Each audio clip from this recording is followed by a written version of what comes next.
Hello everyone, it's Melissa Sweet here, public health journalist from Croaky. Just like to begin by acknowledging we're on country at Macquarie University. We've just heard an amazingly powerful presentation from two visiting water protectors from the United States.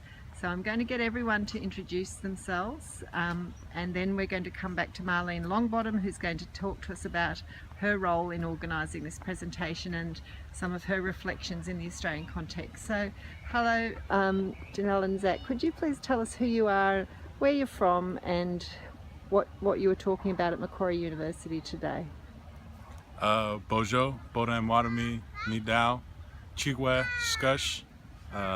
Hello everybody, my name is Zach Wamego. I'm from the Prairie Band Potawatomi Nation, Kansas.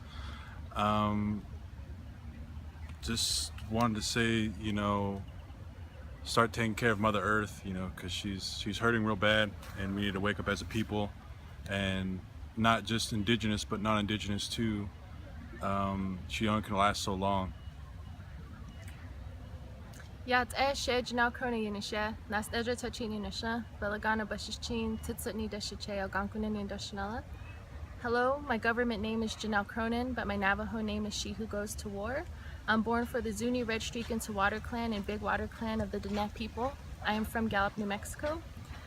I'm here today as a daughter of Indian country as well as a water protector of North Dakota. I came here to the university to share our experience as water protectors up there.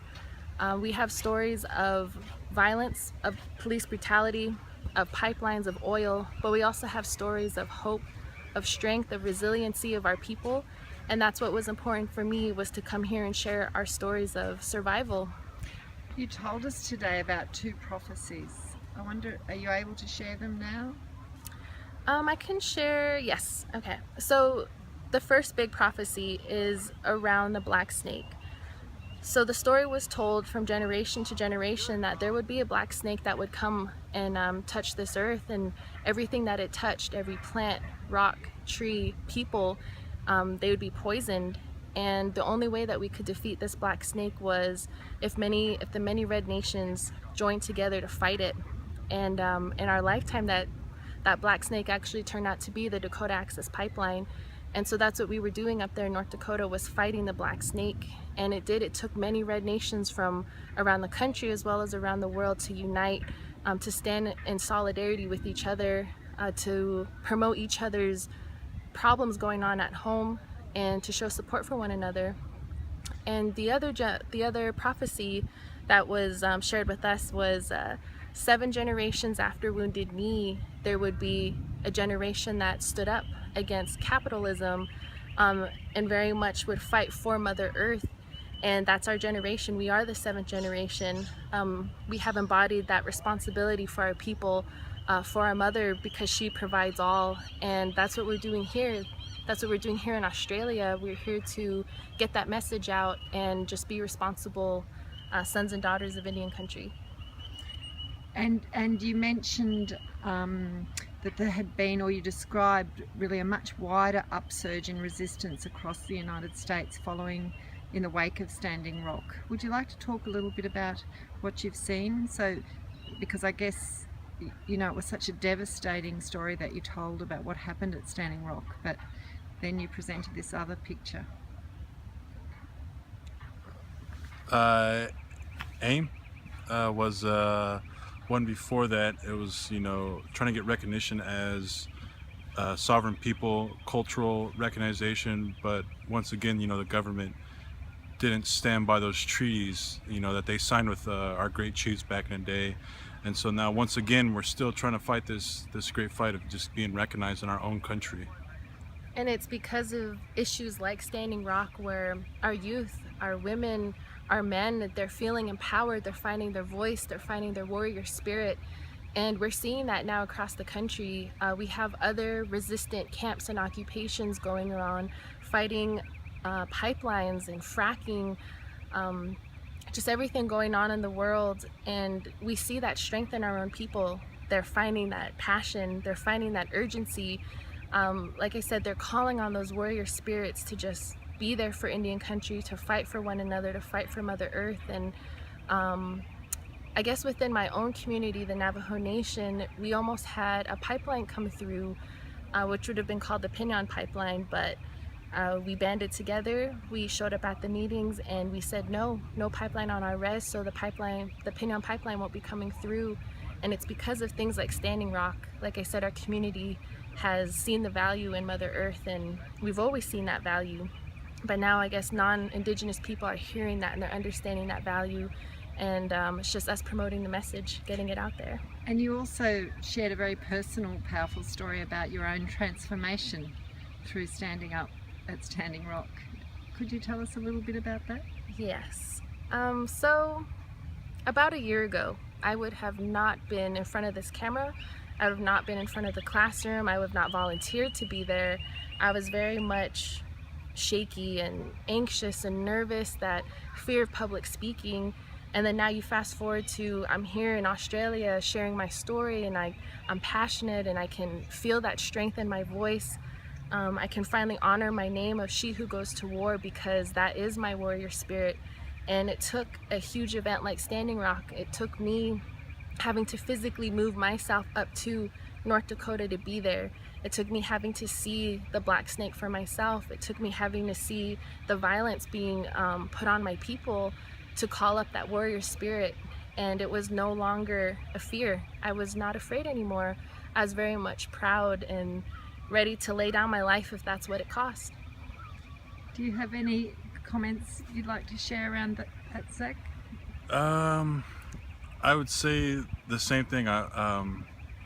Events like Standing Rock was kind of uplifting to, make a stand. Once again, our mother's crying and we need to hear her. And I feel like I could make somewhat of a change to kind of get that happen. We might come round now and we'll hear from Marlene Longbottom. Marlene, could you introduce yourself and what your connection is to this discussion today? Yeah, my name is Marlene Longbottom. I'm from the Yuin Nation on the south coast of New South Wales. My connection with Janelle and Zach is I was invited to be a visiting scholar to Purdue University last year in November to December. I met Janelle at the Native American Center, and she had just come back from her first visit to Standing Rock, and we connected straight away. We had many conversations in that time. She also went back to Standing Rock, and then again in December with Zach. In our discussions and the connections that we made since I left, I invited Janelle out here. I'm a research fellow with the University of Wollongong, the Australian Health Services Research Institute, ASRI, and in partnership with Waminda Aboriginal Health and Welfare Service in Nowra, we were able to get Janelle and Zach out to share their experiences from Standing Rock. And what have you been doing during this period together? We've had lots of community activities.